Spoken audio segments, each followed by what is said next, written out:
Buenas tardes, amigos televidentes. Comenzamos Televistazo. Una nueva jornada de protestas se vivió hoy en cantones de la provincia de Guayas. Una de ellas fue la manifestación que hicieron los arroceros en el cantón Santa Lucía. Gaby, ¿qué tal? Muy bien, Tania. Amigos, bienvenidos a esta emisión noticiosa. Los arroceros exigieron que se respete el precio mínimo del quintal de arroz, aunque dijeron estar insatisfechos con el valor fijado en las mesas de diálogo con el gobierno. Nos informa Diego Cuenca. Salieron a protestar para denunciar que no se respeta el precio del quintal de arroz, que el pasado 23 de julio un acuerdo ministerial lo fijó entre 30 y 32 dólares. Las piladoras en este lunes están pagando a 28, 27 dólares el precio del arroz. Y ese es nuestro rechazo porque los operativos han sido un total fracaso.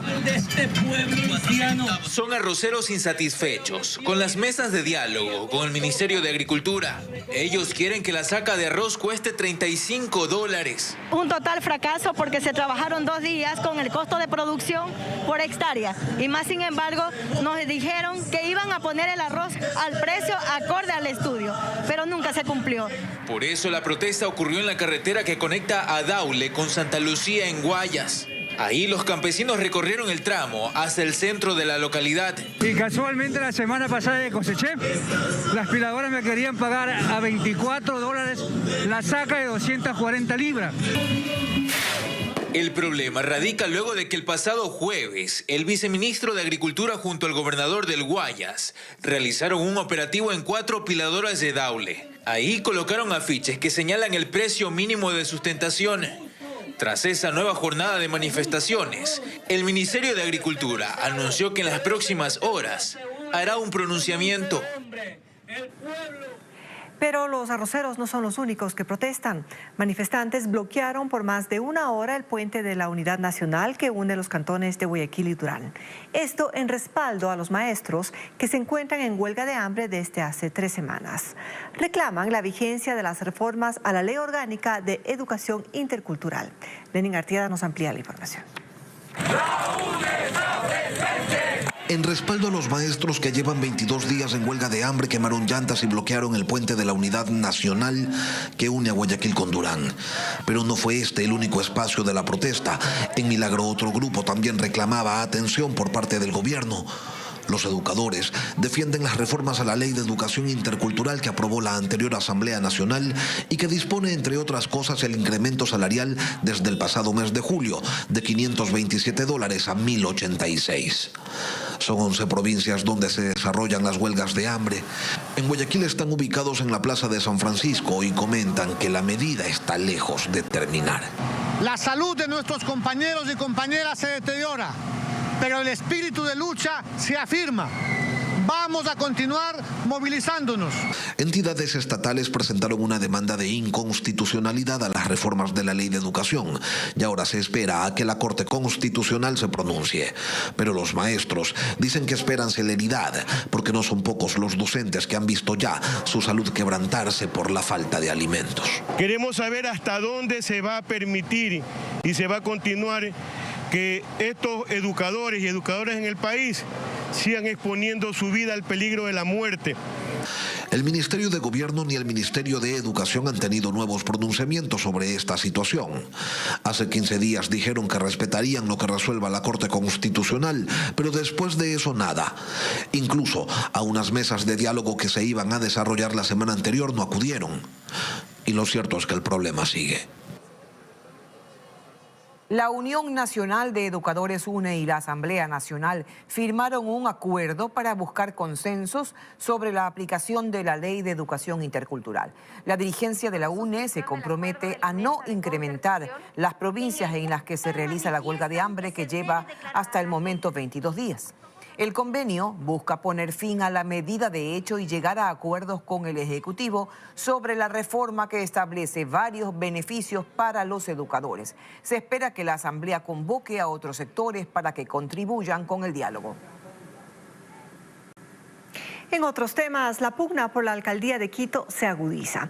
La ciudad tiene 2 alcaldes. Este lunes, Jorge Yunda convocó a una sesión del Consejo a la que asistió Santiago Guarderas para cuestionar su llamado.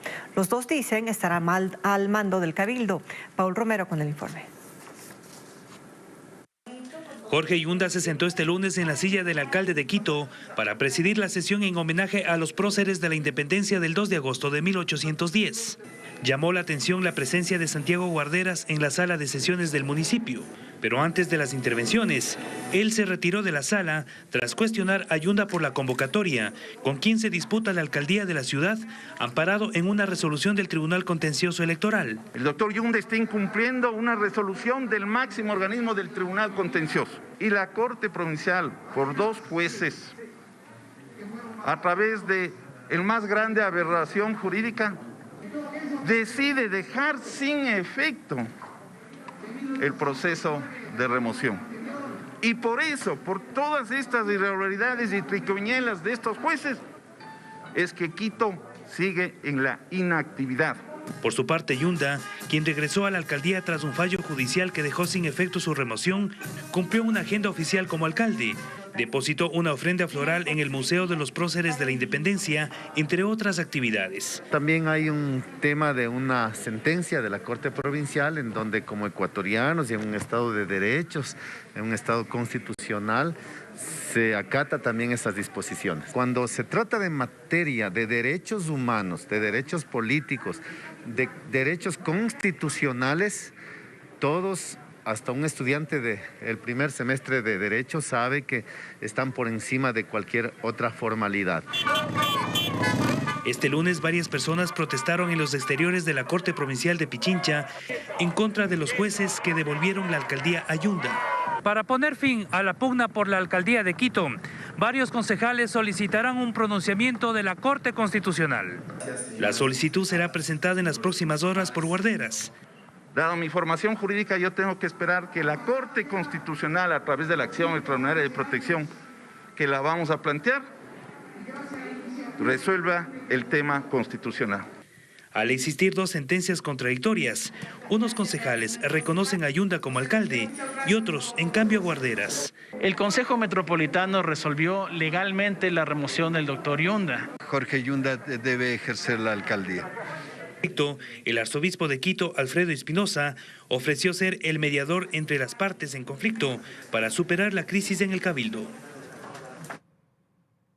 La audiencia de procedimiento abreviado en la que Esteban Celi, hermano del excontralor Pablo Celi, aceptará los hechos que se le imputan, se realizará una vez que concluya la instrucción fiscal del caso Las Torres. Jacqueline Rodas nos cuenta que el juez ya fijó fecha.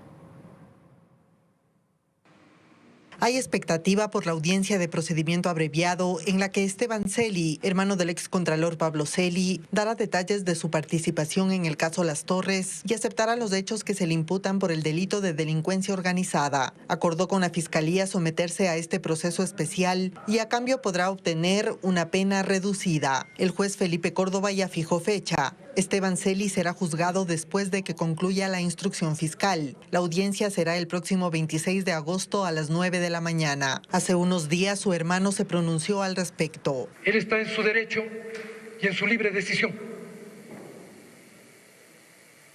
de adoptar las decisiones que considere él y su defensa así le corresponda.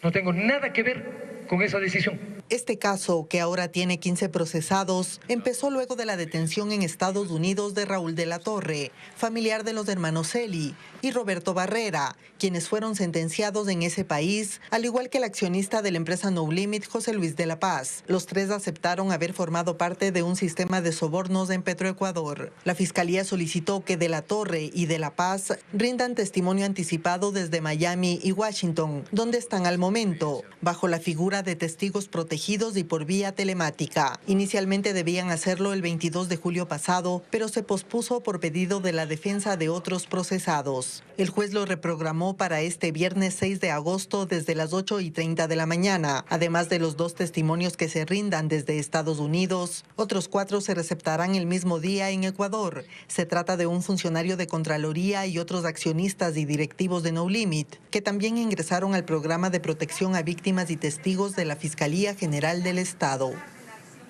La exasambleísta Karina Arteaga, procesada por supuesta concusión en un caso más de los denominados diezmos, pide que se revisen sus medidas cautelares. La audiencia se realizó esta mañana por vía telemática. La defensa de Arteaga mostró certificados médicos y laborales para solicitar que en lugar del arresto domiciliario con vigilancia policial y el grillete electrónico que cumple la exlegisladora, le dicten prohibición de salida del país y presentación periódica ante la autoridad. El fiscal general subrogante, Wilson Toainga, se opuso por considerar que los hechos no han cambiado y no se justifica el pedido. El juez dará a conocer su decisión hoy a las 4 de la tarde.